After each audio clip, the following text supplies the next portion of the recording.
What's going on, guys? It's the Unhinged Engineer back today with a topic that is very near and dear to my heart, and that's not looking like a moron. So I actually want to make a series about how to not look like you don't know what you're doing at your first day at work or an internship or whatever.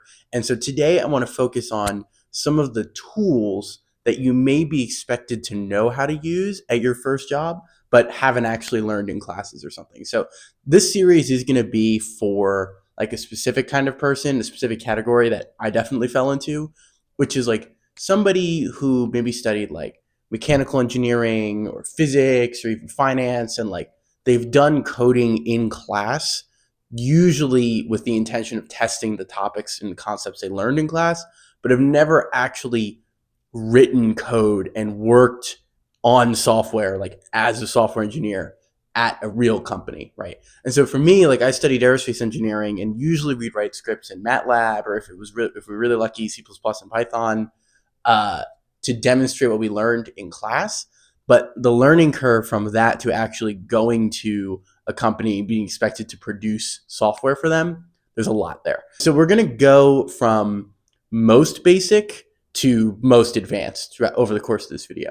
But the important thing is, like, you've heard of them and you're exposed a little bit and you're just not like, what the hell is going on the second someone asks you to manage your virtual environment or like open up your IDE or something dumb, right? So yeah, without further ado, let's get right into it. So starting off with the super basic one here, which you probably have used before, but I have a specific point with this, is your IDE, right? In other words, the software you use to write software. Like, I like VS Code. Some people use Atom. Some people do everything in Vim. It doesn't really matter, right? But there's just 2 points I want to make here about your IDE. And number one is, like, know how to set it up. Like, know how to install VS Code on your computer, or if you're doing stuff in MATLAB, know how to set up MATLAB on your computer. And number 2, which I think is the more nuanced one, is like configuration, and more specifically, like the things we're going to talk about. I'm totally going to spoil the video here, but stuff like version control, stuff like virtual environments, Docker containers, and SSHing, right? Like, know how to do these things easily in your IDE, right? Like, have your IDE configured to your specific workflow.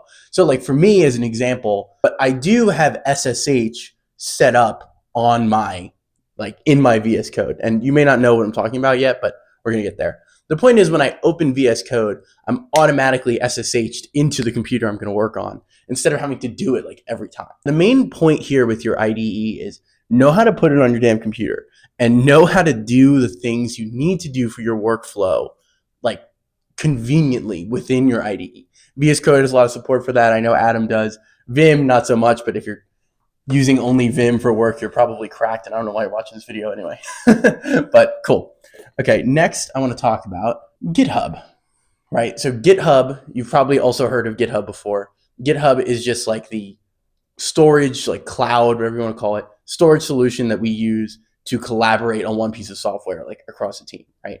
And so there's like lots of commands, right? If you're working on something at the first time, you're probably going to have to clone your repo. So if somebody's like, hey, I want you to work on this code, you're probably going to have to clone it first. And you can clone either with like HTTP or SSH. It doesn't really matter. I mostly use the top one, but a lot of people are purists and just use SSH. Again, I've mentioned SSH like 5 times in this video. We'll get to that after this one. But yeah, like, know how to clone something, know how to, fetch and pull when code is updated. Like, maybe somebody comes to you and says, hey, I pushed some changes to the repo. You're going to want to update your local to match that, right? You're mostly going to use git pull for that. Then you've also got git commit and push. So let's say now you're writing code and you're pushing it to like a repo that everybody's using. You're going to want to commit that code, like stage it for pushing. That usually, if you're working in a good company, will have a required message. So like, hey, like, git commit this file. The change I made is I added like print statements for errors, right? And then once that's cleared, you push it. So you push it to the repo and then everybody else can see it. So these are all just concepts of like, hey, I'm pulling this repo down to my computer so I can work on it. I'm regularly updating it, like please update, like pull on a regular basis. And when I make contributions, I send code to the repo for other people to use. And then once you make that push, they'll have to pull it. And the last thing I want to talk about here is like git branch merge. So this is where things get, this is probably the part that like, if you've used GitHub alone, you've definitely used these, but you may not have used these as much. Branching is like, let's say you've got, your code, drop down, your code and you're like chugging along. And then let's say I want to take a specific change, like make a new branch, specific change. I make a new branch. This one's called main usually. And I work on this change separately for a little while, and this code is just kind of chilling. And then eventually, once that's done, I move this back in. This is called a merge.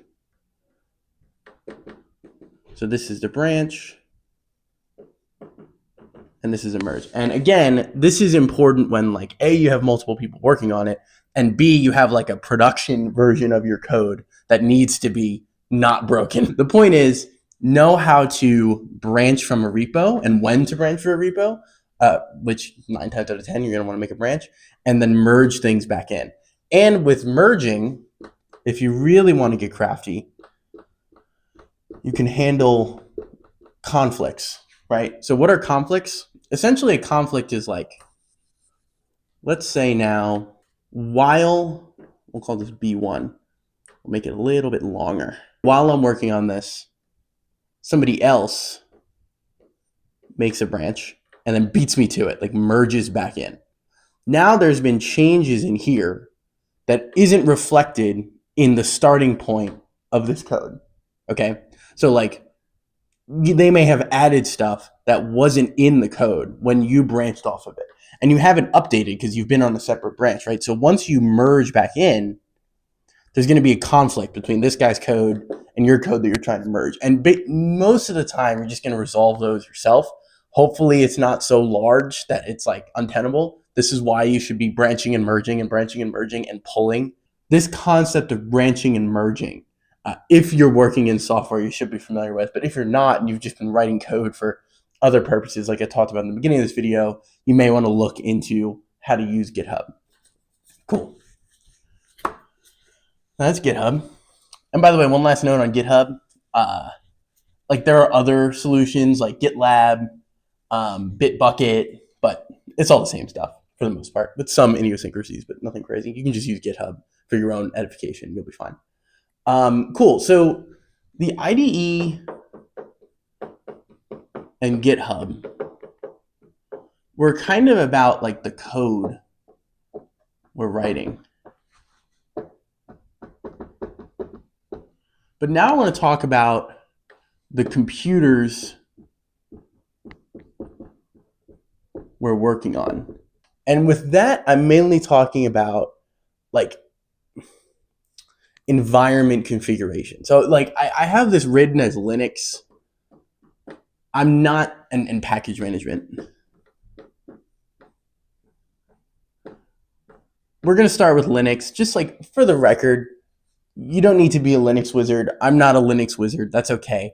But there are some basic things that you should know, assuming you're going to be working in Linux at some point, which at least in my experience, like for aerospace and defense stuff, most of the computers in the environments you're going to be working in are going to be Linux based, right? Like the furthest thing from that I have is Mac, which is Unix based. So it's pretty similar. So yeah, let's talk about Linux, right? So Linux is an operating system. You probably know. You just have a much larger degree of freedom when you're working on a Linux machine, and there's also a lot less like bloat software. Like Windows is pretty bloated and slow. Linux is pretty lean by comparison, right? And so usually your employer is going to want you working in a Linux environment, and that could happen in like 3 main ways that I think of: SSH, virtual machines, and Docker. So SSH is kind of separate from these two. SSH is basically just connecting to another computer, right? So like, for example, at my job, we have like a GPU cluster that I will SSH into, right? So I just have like a laptop, and granted, you know, the MacBook has its M series chip, which is pretty good, but let's say you really want like a big NVIDIA like chonker GPU, I connect to our cluster from my computer, right? And so this is kind of what I was alluding to before with the IDE is like, it feels like you're working on your laptop, but you're not. You're in a totally separate computer in this case, right? So like that'll usually go something like SSH remote name at remote machine. Running out of room. So like let's say for me it would be like unhinged at GPU cluster. So like that's the command, right? And you're saying like I'm pulling up to this computer with this, like pulling up to this computer with this name. This also might be an IP address, but again, like there should be aliases for these kinds of things. And even if there aren't, you can set them up yourself, but that's getting a little bit into the nitty gritty. The important point here is that you are signing into another computer remotely, okay? So you're working on a separate machine. That's different from virtual machines and Dockers, right? So these tools, which I'm going to be honest, I don't want to butcher the difference between the two. They do function very differently under the hood, but what they do for our purposes is they allow you to operate in like a Linux environment on a Windows machine, let's say. So like, let's say you get a Dell laptop with Windows 11 on it, and they want you to do some stuff that requires Linux. Like maybe you're using packages that are only available in Linux. You might spin up a Docker image, which will kind of like pop up in your terminal as a Linux environment, or you'll have a virtual machine where it virtually spins up an entire operating system within your Windows environment, right? And so that's where you get stuff like WSL. So WSL is becoming more popular these days. It's like Windows Subsystem Linux or something. Basically just Microsoft's like easier way to do this kind of thing where like people want to use Linux packages or write code for Linux machines on the Windows machine. And these are just tools that allow us to do that, right? I've mostly used Docker in my travels.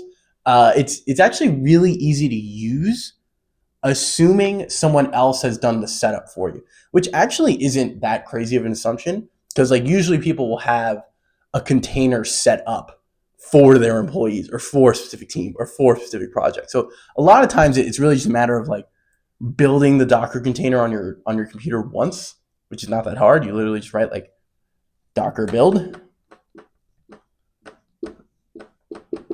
and then Docker run. So you run the container and start working within it. And there's like Docker files where you do all that configuration and set up all the packages you want. And that does get a little bit more complicated, but using Docker as a newbie actually isn't that hard, and that's part of the appeal of it. Virtual machines are a little bit more in depth.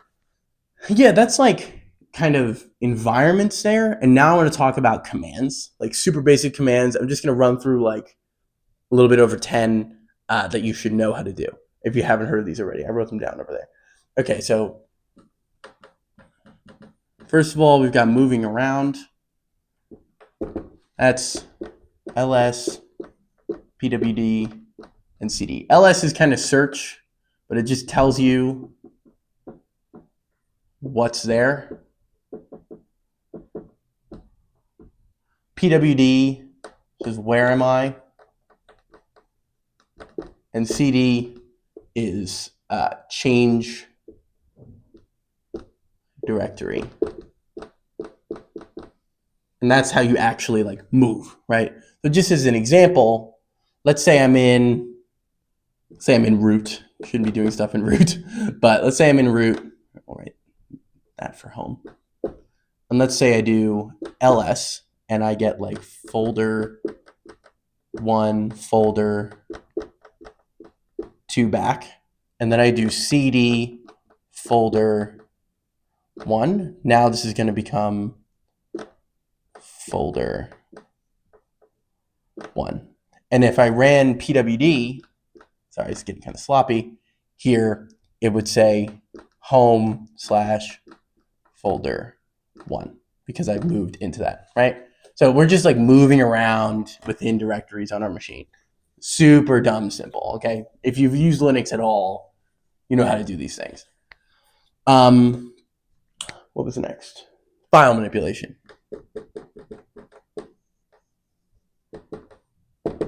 I've got make directory. So like I could write folder 3. Boom. Now I have a new folder. Make directory. Touch makes a new file. And then I've got CP and MV. So CP is like copy a file, make a copy of it. You can also make a copy of a file with a new name, or you can MV, which is move a file, like usually between directories, but you can also use that for like renaming. So like, let's say, I spell the name of my file wrong and I just want to like change the name of it. I can do like MV old name, new name. So I just take the contents of the file in old name and put them into new name, and then old name is gotten rid of, right? So that's for moving versus CP makes a copy of something. Again, like dumb simple. I think I called these like internet, for lack of a better word, but you've got like git, and SCP. So, and then of course, we talked about these already, git and SSH, simple enough. wget pulls a file from the internet. So it's kind of like git, but it's a little more like bare bones. Like you really just yank a file from the internet. Excuse me. That happens a lot with like data sets. Less complex stuff like that. Data sets can get pretty big, but like you wouldn't put an entire data set in a Git repo. Usually you use like code that you're constantly maintaining. That's what you use Git for. Versus wget, like you might, pull a data set or a specific image or something, whatever, right? There's also a similar command called curl that does basically the same thing. And then SCP, secure copy, copies a file from one computer to another. So it's a peer-to-peer connection like SSH, where I can say like SCP a file on machine 1 to machine 2, right? And as long as you have like access credentials for both machines, you're able to do that. You could also SCP something from your computer to another computer or vice versa, right? So let's say like I'm working on a cluster, I like generate some plots for my model training, and then I want to pull it back to my local machine to like put in PowerPoint or something. I can SCP it to my laptop, and now it's on my laptop, okay? And it's a secure copy, so it doesn't delete the old one. It just makes a new copy. Okay, and then last thing I had here was search. So I mentioned ls before, but I also have grep and find here. So what are these, right? Grep searches in the text of files. So it actually like goes into the files, reads them, and then tells you where it found instances of whatever text you searched for. So like, let's say you get an error for a specific variable, like unhinged variable not defined. You can grep. I always do -r, -n, -r being recursive and -n being give me the line number that it happened on. Unhinged var variable. And then whatever directory you want to search in. So that's like my current directory. Dot is my current directory. And that'll search like all the code in directories deeper than mine for that expression and spit any instances of it back to me with the line numbers. Right? So hopefully like you can trace back to your error. And then find, which I honestly use a lot less, just because like I try to know where my files are, but I have used it in pinches where like maybe I set up saving a file from a run wrong and it gets sent somewhere that I don't know. Find finds files for you, right? So you can find files with like a specific thing in the name or a specific file type, like a suffix on the end, et cetera, et cetera. So yeah, these are for like searching. And these are just kind of like general things that if you've worked in Linux before, you've used them all probably, right? But it's just kind of stuff where if you're sitting there on your first day of work and you don't know where you are and you don't know to do that, that's like a bit of a tell of like, okay, this guy's never used Linux before. Or if, maybe somebody catches you searching for things, like manually reading through like several files trying to find a variable instead of using something like grep, that's a bit of a tell. Obviously Git, SSH, we talked about those before. You should know how to use these. My point here being just like get familiar with them, get comfortable.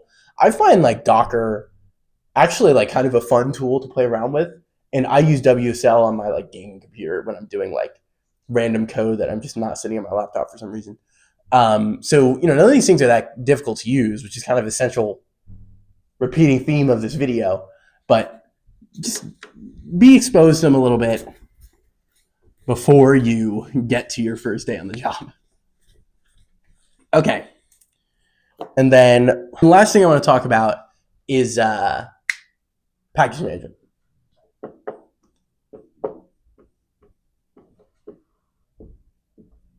So there's two kinds of package management I want to talk about, and that's the operating system level and the language level. The operating system level, this probably could have fallen in the last category with Linux, but it's like, apt, get, yum if you're on a Red Hat machine, which Red Hat's like a different type of Linux, a different distribution. If you're on Mac OS, it might be like brew. I don't like brew. Don't tell Tim Cook. But my point is like, this is how you get packages onto your machine, right? So maybe this is like packages with drivers that you need for your devices, or, full applications with like a GUI that you're using for whatever. Brew kind of blurs the line between OS and language, which is part of like why I don't like it as much. But my point is, this is just what you use for like getting code onto your machine, like in your environment that you need for whatever you're working on. Now, for language, it's a little bit different, where let's say we're working in Python. There's kind of two things going on here. The first one is the actual packages, which like you can use something like pip, right? So like pip install, say you're doing machine learning, torch, pip install torch. Okay, simple enough. We're trying to get the PyTorch package into our Python interpreter. And Python interpreters, like using Python interpreters correctly within your IDE is like half the reason I include IDEs in this video, okay? Because you want to make sure you're running the right Python, like the right version of Python, the right packages in Python, all that kind of stuff. Which leads me to the second portion of this, is virtual environments, right? So this is not like a virtual machine like the operating system. A virtual environment is effectively like a set of packages and a set Python version that you want to be using at all times when you're working on a specific project. And then when you switch to a different project, the packages you need are different, right? And you may even need a different version of Python. And so you can change all of that by moving to a different virtual environment. So it's basically just like different configurations of your Python interpreter, okay? So, just like as an example, something that I struggled with when I was really new is I would be in a virtual environment, but then I would like be in a virtual environment in my terminal and pip install stuff to that. But then when I went to VS Code and ran it, it wasn't finding those packages still. And the problem was that I wasn't running that virtual environment in VS Code. I was running it somewhere else, right? And so I had to go in VS Code and configure like, hey, this is the virtual environment. This is the Python interpreter I want to use, okay? And then you never have that problem again because you're in the right place. So when you pip install to it, you get the package and then you run, you're good. Same goes for Docker too, right? Like if you pip install something outside your Docker image and then spin up your Docker and now you're in the Docker and try to use that package, it's not going to be there, right? So you have to make sure that you're setting up a virtual environment in the host environment, like the larger environment, properly, and you're switching between the two. Switching between the virtual environments as needed. And then lastly, for languages, I want to talk about CMake. I'm going to be honest, I still struggle with CMake. CMake is like a pain in the ass. right? Because when I was in school, again, I wrote C++, but I would just compile the C++ file and maybe I link like a few, right? But nothing too crazy that I needed like a super complicated CMake system, right? So the point here with CMake for C++ is that while Python's like an interpreted language, so you like have an interpreter that you put packages into, and then as you run like line by line, it pulls things in. C++ is a compiled language, right? So you have to tell the compiler what code it needs, what versions of different code it needs, how they need to be linked between one another during the compilation process, or else you're not going to get a functioning executable. Like it's not going to find stuff it needs, or there's going to be conflicts between packages, et cetera, right? Or not even packages. Like it's also a matter of individual files that you're working on. You have to link them all properly with CMake. CMake I still struggle with. Like I said, it's difficult, but if you can like look at it and look at like a CMake list.txt file, see kind of like the general concept, maybe build some super basic things. I think CMake actually has some good documentation available online, which is nice. But if you can do those things a little bit, that will help you kind of wrap your head around it, because it is very overwhelming and I'm still learning how to use it proficiently. So cool. So that was a lot. This was kind of like my deep learning for computer vision video a while ago, where there's just like, it's a wide area of software tools. Like it doesn't get much wider than that. And I just wanted to kind of take a cursory look at some of the super basic things that you should have been exposed to before, so that you don't look like a moron at your first day of work, right? And so, as you probably saw, I didn't go too in depth with all of these, but I just was kind of trying to expose you to them so you can go in depth on your own. And I'll probably go in depth on some of these in future videos, right? So if you're like generally exposed to all these things, just kind of have like a rough idea of what they are, how they're used, it'll go a long way towards your ramp up time.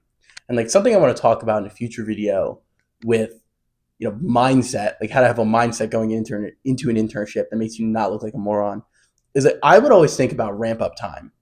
Like from the day I get there to the day I'm contributing to the team, there's a ramp up time. And I want that ramp up time to be as small as possible. I want to get to full contribution, like effectively like earn my keep, right? As soon as possible. And knowing what these things are and like how to set them up reduces that ramp up time significantly. And there's always going to be stuff that like gets in the way, specific ways that companies do things that might like throw a wrench in your plan. Like I remember for me, a giant pain in the ass was like server proxies, because like every company had like their server proxy set up in a different way, and that was always like a pain. You have to call IT, which is a skill in and of itself. But my point is here, like just having a general understanding of like how these things all work, and especially with Linux, like some of those basic commands, that can go a long way towards getting to full bore, full throttle as fast as possible, which is what we want to do. So we make a good impression. But yeah, thanks a lot for watching. Like I mentioned in the beginning of the video, I'm the Unhinged Engineer. I make content about software engineering like this, but also aerospace engineering and autonomous vehicles, machine learning, basically cool stuff, right? If you're in engineering and you're excited about new technology, like I just mentioned, I'd highly recommend you subscribe to the channel, like and comment as well. Also, I'm vlogging my grad school journey. So I studied aerospace engineering with a focus on drones in undergrad, and now I'm doing computer science to kind of get some more advanced like algorithmic knowledge. And I'm doing that computer science master's at Georgia Tech while I work full time for my employer, right? And so, yeah, there's going to be lots of ups and downs there. If you're interested in that journey or going on a similar one, also please like, comment, subscribe. Thank you so much for watching, and I will see you in the next video.